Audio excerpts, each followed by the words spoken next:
Pirkei Avos, Perek Beis, the second chapter, Mishnah Aleph. The Mishnayos in this chapter are a little bit longer than the ones we saw in the previous chapter. We start out with a saying, or really a collection of sayings from a Rebbe, or Rabbi. So Rebbe is really Rabbi Yehuda Hanasi. Rabbi Yehuda Hanasi was the famous collector, editor, and shaper of what we call today the Mishnayos, or the Mishnah. And so Rebbe is frequently just referred to as Rebbe, because in a sense he is one of the rabbis of Yisrael, because he laid this material down and edited it together in such a way that it would stand the test of time. And inside it are the clues and hints that the Gemara would later try to interact with. So anyway, it's enough about that. So Rebbe Omer, Rebbe says, Ezehu derech yeshara. What is the straight path? What is the proper path? Sheyavor lo ha'adam, that a person should choose for himself. What is it? We have bechira, we have free choice. So we should try to choose those paths that. What path should we try to choose for ourselves? Okay, so his etzah, his advice is, kol shehi seferes lo seha. Everything that is an adornment or is honor for its doer, the seferes lo min ha'adam, and is also an adornment or an honor for him, the doer, min ha'adam, from people. So what he's saying is those actions that bring benefit to you personally, and also those actions that are generally recognized from your fellow man as being honorable, as being good things to engage in. Now, we're not talking about the ephemeral things, fashion, what haircut you should have, or any silly stuff like that, because that stuff changes. That is not permanent. We're talking about the permanent things, the non-ephemeral things. I should choose kindness. I should choose to engage in kindness. I should choose to engage in civic responsibility, because unless we live in an utterly sick society, all mankind recognize the virtue of kindness. And of course, the person who does kindness benefits himself by doing the kindness, but he also benefits the world for having done it. So it's this path that people should choose, or those virtues that are both a benefit to the doer and also are recognized by the society of men as being honorable. Okay, the heavy zahir, and you should be careful. The mitzvah kala, with a light mitzvah, ke, like, b'chamura, like that with a strict one. So you should be careful. So another piece of advice is, when it comes to the mitzvahs, the commandments, that we should be light. There are those commandments that are light. Like, for instance, there's commandments that we don't think about being over, breaking. Like, for instance, don't kill, don't do X, Y, Z. The vast majority of people feel these are very strict commandments. Don't break Shabbos, observe Shabbos. So these are strict commandments, and people generally don't have a problem observing these, But there's light commandments. Don't lie. Don't whatever. Be fair in money dealings and stuff like this. So the world, there really are no light commandments, but the world views them lightly. So people who are completely virtuous, keep a kosher home, and will keep Shabbos, sometimes will engage in a little dishonesty with money, or a little interpersonal dishonesty here and there, or things like that. So what he's prescribing for us, and what he's advising is that you should be careful with those mitzvahs that people consider light. You should be as careful with those as with those mitzvahs that everybody agrees are strict, are set in stone, so to speak.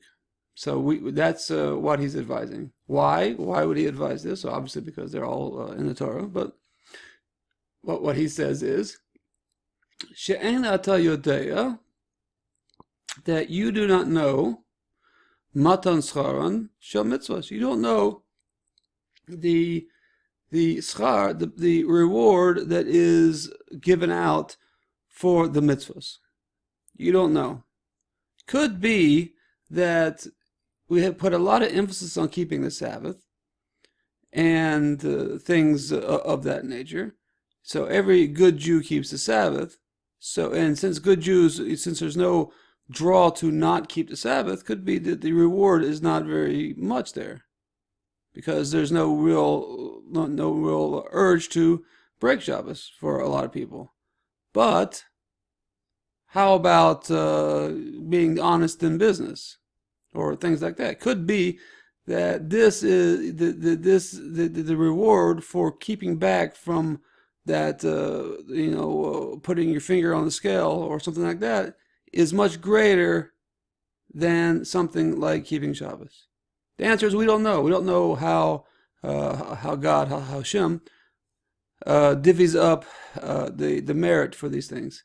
So we need to keep that in mind, that we don't run the world, and though things seem very light to us, or things seem very heavy to us, very strict, that we don't really know what's what. So we need to try to do everything to our best.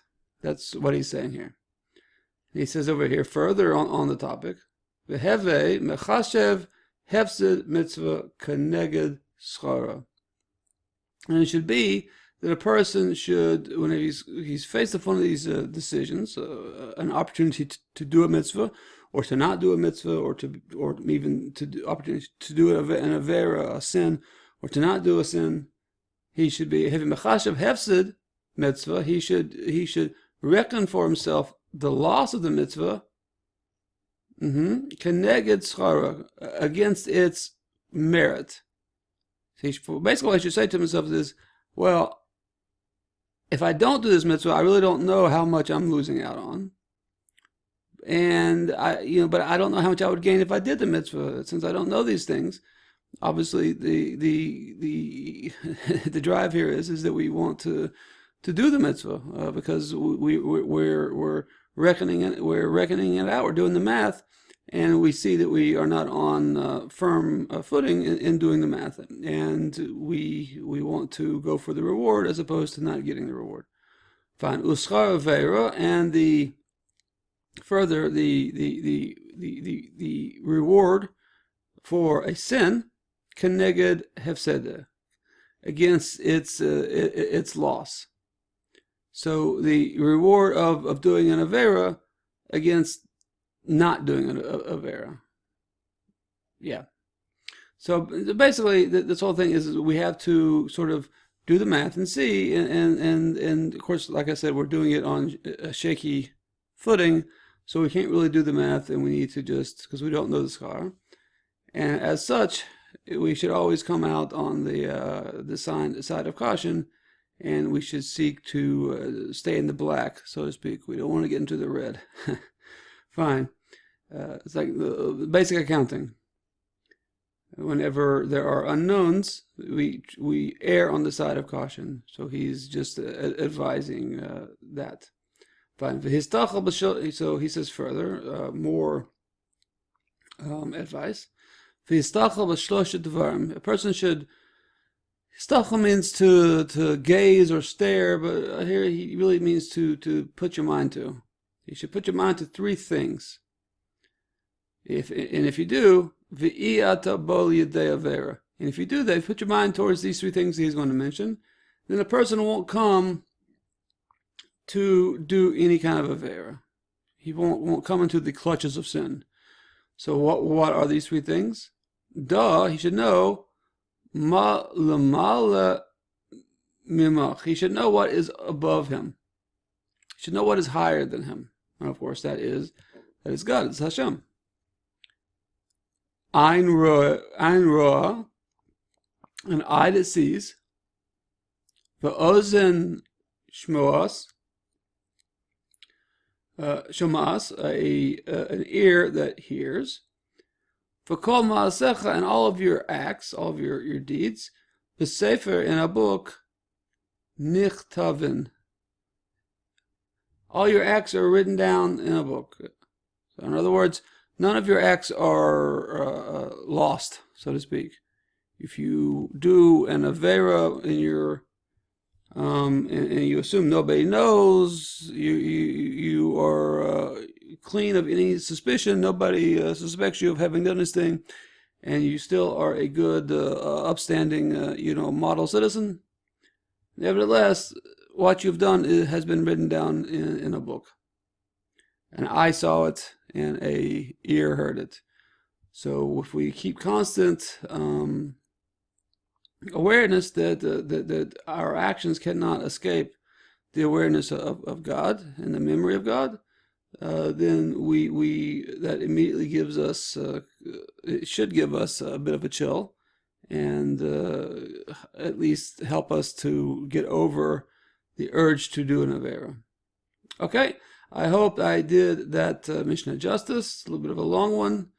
I hope to see you next time. Kol tuv v'slacha raba. Keep learning.